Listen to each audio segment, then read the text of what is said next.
नमस्कार.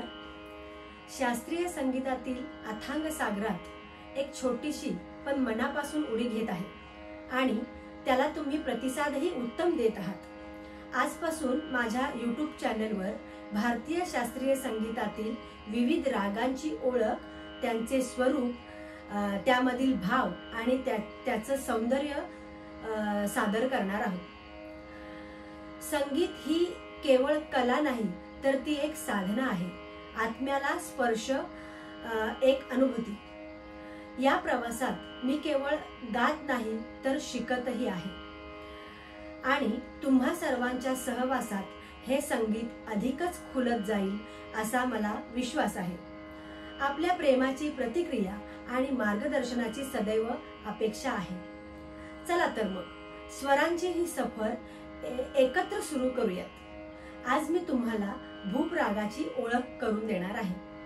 गांधर्व महाविद्यालयाच्या अभ्यासक्रमानुसार पहिल्या वर्षी आपल्याला 7 रागांची ओळख करून घ्यायची आहे.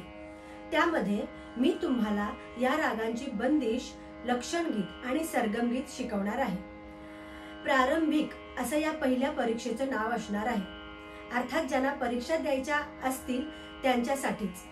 ज्यांना नसतील द्यायच्या त्यांनी मनसोक्त शिकण्याचा आनंद घ्यावा. कोणतेही बंधन नाही.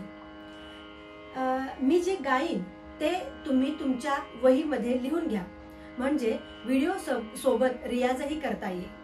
चला तर मग भूप राग शिकण्यास सुरुवात करूयात.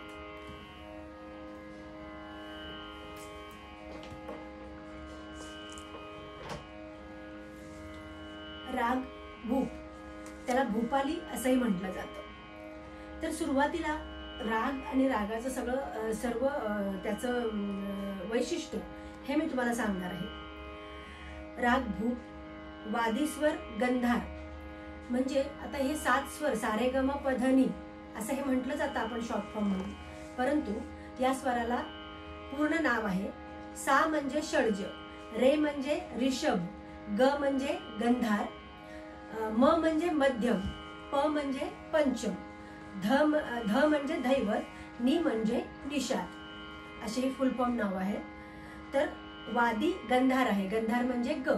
व वादी म्हणजे काय तर रागातला महत्वपूर्ण स्वर, ज्या रागामध्ये त्या स्वराला जास्तीत जास्त महत्व दिले जाते असा स्वर म्हणजे वादी स्वर. मग वादी स्वर कुठचा आहे? गंधार म्हणजे ग. तर गंधार या स्वराला भूप रागामध्ये जास्तीत जास्त महत्व दिले जाते. पहिलाच राग आहे म्हणून मी तुम्हाला हे सर्व सांगणार आहे. प्रत्येक रागाचं तसंच आहे आणि त्याच्या व्याख्या पुढे दिलेल्या आहेत, त्या मी तुम्हाला पुढे सांगेनच. पुढे संवादी. संवादी स्वर त्याचा धैवत आहे म्हणजे ध आहे. तर संवादी म्हणजे काय तर संवादी म्हणजे वादी स्वरा खालोखाल ज्या स्वराला महत्व दिले जाते तो संवादी स्वर. प्रथमतः वादी स्वराला महत्व दिले जाते म्हणजे गंधाराला प्रथमतः महत्व आहे. त्यानंतर संवादी स्वर धैवत त्या स्वराला या रागामध्ये महत्व आहे. ग आणि ध या 2 स्वरांना या रागामध्ये जास्तीत जास्त महत्व आहे. थाट कल्याण. आता कल्याण हा एक राग आहे, तर त्या रागातून हा राग उत्पन्न झालाय, त्याला थाट म्हणतात. म्हणजे जसं वडील आणि मुलगा असं असतं तसं कल्याण हा वडील आहे, जनक आहे, आणि भूप हा मुलगा आहे किंवा जन्य आहे. त्या आपल्या शास्त्रीय संगीताच्या भाषेमध्ये त्याला जनक आणि जन्य असं नाव आहे. तर थोडक्यात सांगायचं म्हणजे वडील आणि मुलगा असं कल्याण थाटातून भूप राग हा उत्पन्न झाला आहे. राग जाती ओढव. आता राग जाती म्हणजे काय तर रागामध्ये येणाऱ्या स्वरांच्या संख्येनुसार रागाचे जे वर्गीकरण केले जाते त्याला राग जाती असे म्हणतात.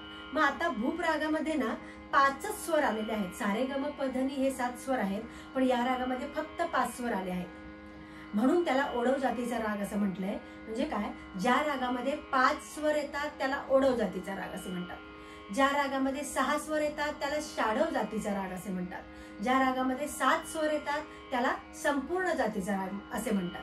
काही राग असे आहेत ना की त्याच्या आरोहामध्ये 5 आणि अवरोहामध्ये 7 असे स्वर आलेले आहेत.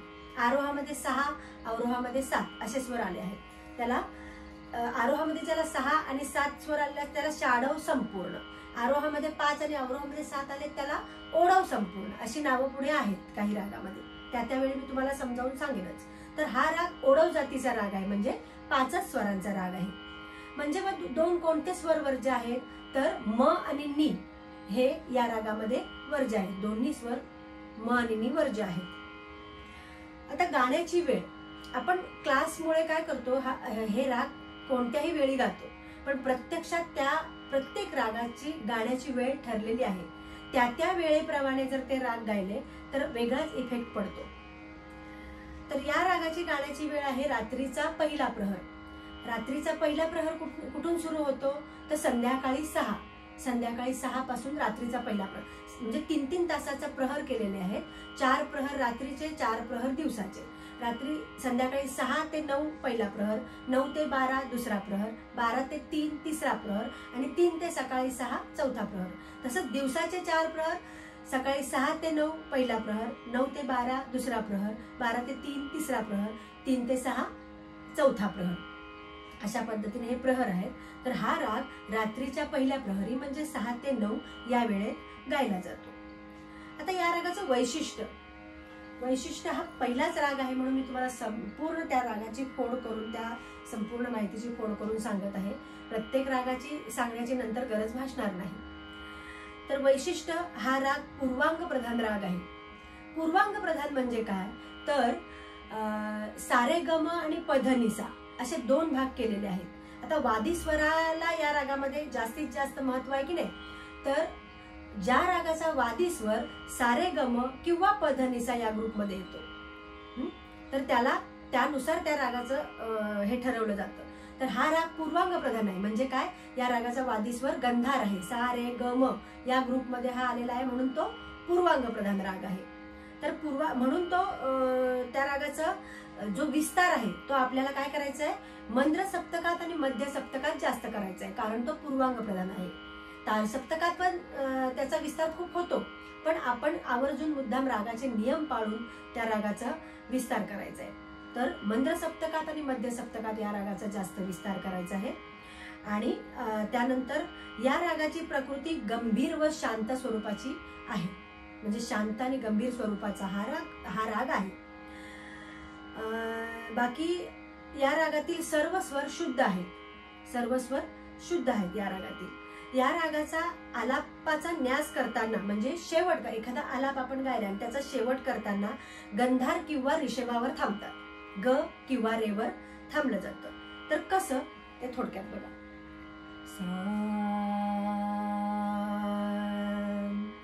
सा ग रे पा ग ध पा ग. प्रत्येक वेळी मी वादी स्वराला जास्त महत्व देणार आहे, म्हणजे थांबणार आहे, न्यास करणार आहे. सा द प ग रे ग ध प ग रे प ग रे सा ध ध सा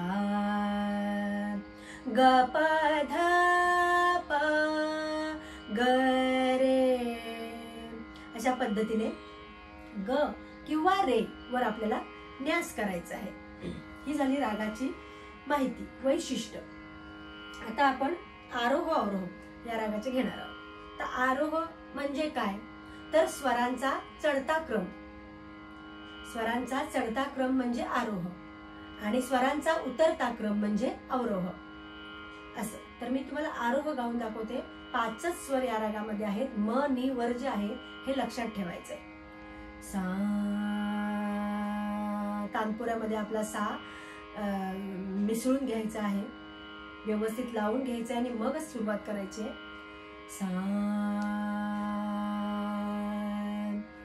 सा रे ग प ध सा. हा झाला चढता क्रम.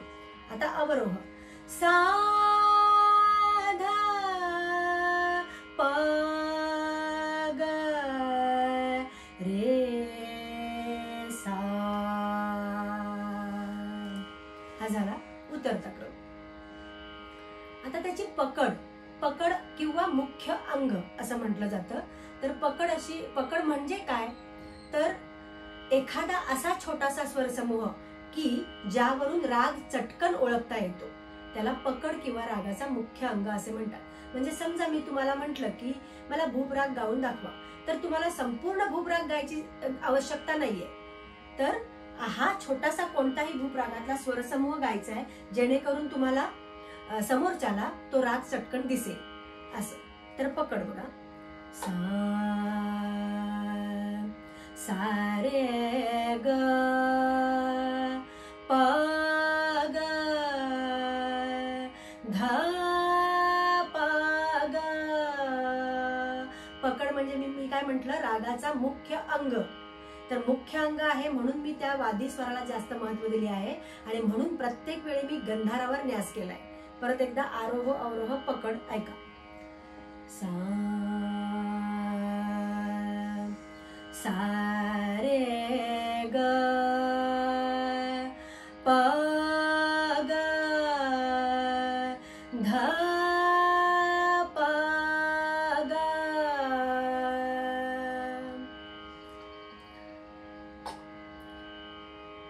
आणि त्याच्या आरोह अवरोह सा रे ग प ध सा सा ध प ग रे सा. आता आपण या रागाचा प्रारंभिक विस्तार करणार आहोत थोडासा.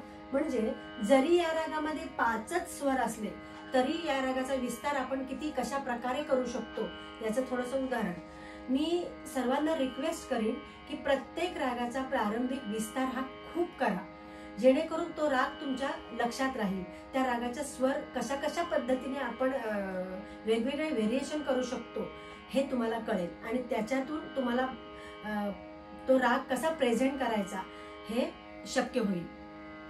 आता मी प्रारंभिक विस्तार करणार आहे. याच्यामध्ये आपल्याला तालाचं बंधन नाही, त्यामुळे ते स्वर इतके शांतपणे तुम्ही लावाल की जेणेकरून तुम्ही त्या रागामध्ये घुसून एकदम मनापासून गाता आलं पाहिजे तुम्हाला.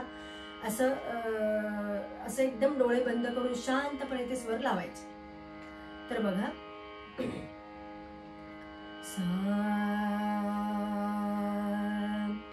सा रे ग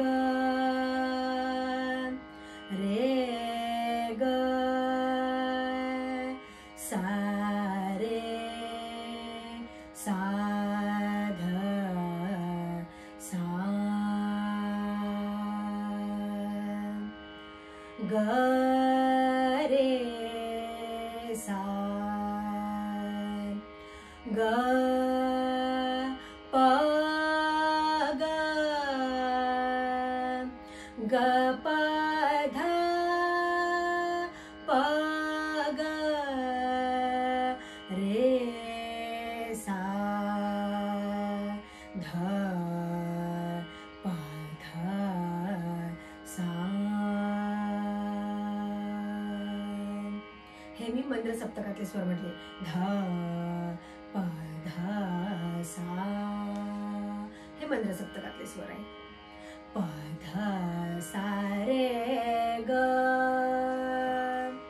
ध सा रे ग ग रे ग प ध प ग रे ग रे सा. सा रे ग रे ग प ग ग प ग ध प ग रे ग रे सा ध सा ध सा रे ग ग रे प ग प ग ग प ध प ग रे ग रे सा ग प ध ग रे प ग ध ग प ध प ग रे सा ग रे सा ग प ध सा सा ध प ध सा रे सा ग रे सा ध प ग ग प ध ग ध प ग रे ग रे रे सा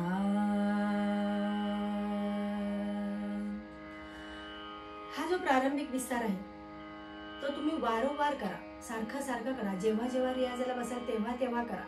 त्यातून तुम्हाला त्या रागाची ओळख होईल, ते स्वर कशा पद्धतीने आपल्याला मांडायचे त्याची ओळख होईल. आणि मी जे आत्ता म्हटलं त्याही पेक्षा जास्त तासन तास तुम्ही तो प्रारंभिक विस्तार करू शकाल इतका रियाज या प्रारंभिक आलापाचा करा. तर आपण आता या रागाच्या बंदिशीकडे जा. बंदिश म्हणजे त्याचं थोडक्यात आपण गाणं म्हणतो ते. त्याला बंदिश, चीज आणि छोटा ख्याल अशी नावं आहेत. तुम्ही कोणत्याही नावाने त्याला बोलू शकता. तर आपली पहिली बंदिश ही त्रितालातली आहे.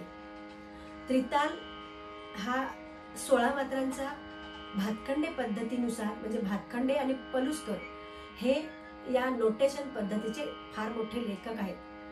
मी मुद्दाम आवर्जून सांगेन की पंडित भातखंडे आणि पंडित पलुस्कर या दोघांनी नोटेशन पद्धतीमध्ये या सर्व रागांची आपल्याला ओळख करून देण्यासाठी त्यांनी त्यावेळी जे काम केले त्या ह्याच्यावर, त्यामुळे आज आपण तशाच्या तशा चाली असलेला बंदिश आज आपण आणि आपल्या पुढची पिढी ही करू शकेल.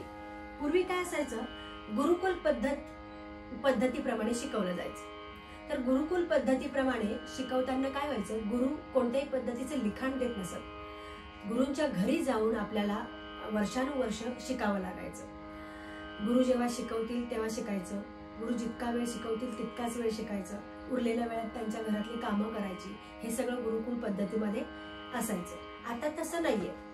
तर त्यावेळी गुरु जोपर्यंत आहेत तोपर्यंतच ते शिकायला मिळायचं. गुरूंच्या निधनानंतर ते सगळं त्यांच्या बरोबरच जायचं ते. त्यामुळे हे पंडित भातखंडे आणि पंडित पलुस्करांच्या लक्षात आलं आणि त्यांनी नोटेशन पद्धतीमध्ये हे सर्व तसंच्या तसं लिहून ठेवलं. आणि म्हणून आज आपण खूप भाग्यवान आहोत की त्यांनी लिहून ठेवलेला सर्व बंदिश, सर्व त्या रागांचं संपूर्ण विस्तार हा आपण आज तसाच्या तसा करू शकतो. तर तसंच तालामध्ये पण त्यांच्यामध्ये थोडेसे काही मतभेद असावेत माहित नाही, पण त्रिताल हा पंडित भातखंडेनी 16 मात्रांचा हे काढला आणि पंडित पलुस्करांनी त्रिताल हा 8 मात्रांचा लिहिला. तर आपण पंडित पलुस्कर लिपीप्रमाणे आपण शिकणार आहोत. पण मी तुम्हाला वारंवार पंडित भातखंडे पद्धत पण कशी असते, त्यांचं पण नोटेशन कसं असतं हे मी तुम्हाला समजावून सांगणार आहे. तर आता हा त्रिताल 16 मात्रांचा आहे. या बंदिशीसाठी तालाची माहिती मी नंतर तुम्हाला संपूर्ण सांगेनच. 16 मात्रांचा भातखंडे पद्धतीनुसार आहे, 8 मात्रांचा पलुस्कर पद्धतीनुसार आहे. तर पलुस्कर पद्धतीनुसार जे नोटेशन आहे तेव्हा मी तुम्हाला 8 मात्रांचा समजावून सांगेनच. पण आपण जी मशीन वापरतो तबल्याची, ती मशीन पंडित भातखंडे पद्धतीनुसार त्रिताल किंवा बाकीचे ताल ती मशीन त्या पद्धतीने फॉलो करते. म्हणून मी 16 मात्रांच्या त्रितालाबद्दल आता तुम्हाला बोलणार आहे. तर 16 मात्रांचा त्रिताल आहे. ही बंदिश 7व्या मात्रेपासून चालू आहे. म्हणजे मुद्दा म्हणून मी तुम्हाला सुरुवातीला काय सांगते, बंदिश 7व्या मात्रेपासून चालू आहे. तर तुम्हाला एकदा तुमची बंदिश गळ्यात बसली की तुम्हाला तबल्यावरती गाऊन बघायची आहे. कसं गायचं ते तबल्यावर मी तुम्हाला पुढच्या वेळेस सांगेनच. आता आपण बंदिशला सुरू करतोय. सा, मी तालावर तुम्हाला गाऊन दाखवणार आहे. याच्यामध्ये तुम्हाला हार्मोनियम जास्त वाजणार नाहीये. का तर अभ्यासक्रमामध्ये हार्मोनियम अजिबात वाजवायचे नाही असं लिहिलं आहे. त्यामुळे त्याचप्रमाणे म्हणूनच आपण तानपुऱ्याबरोबर हे सर्व गाणार आहोत. क्वचित एखाद्या वेळेस हार्मोनियम वाजली जाईल, अन्यथा नाही. तर मी तानपुऱ्यावर तबला सेट करून तुम्हाला बंदिश गाऊन दाखवते.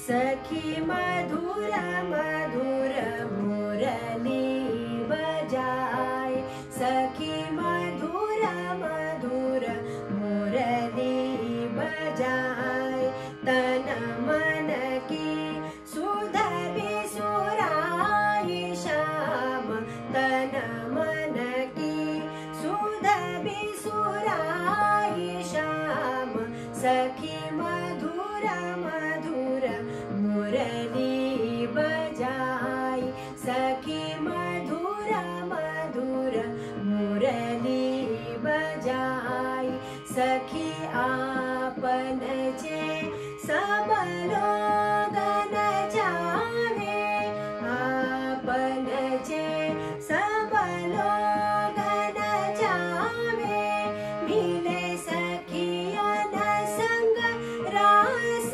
रचावे, मिले सखियन संग रास रचावे, देख देख मन भाए रे सखी, देख देख मन भाए रे सखी, मधुर मधुर मुरली बजाए, सखी मधुर मधुर मुरली बजाए, सखी मधुर मधुर, सखी मधुर मधुर, सखी मधुर मधुर मुरली बजाए.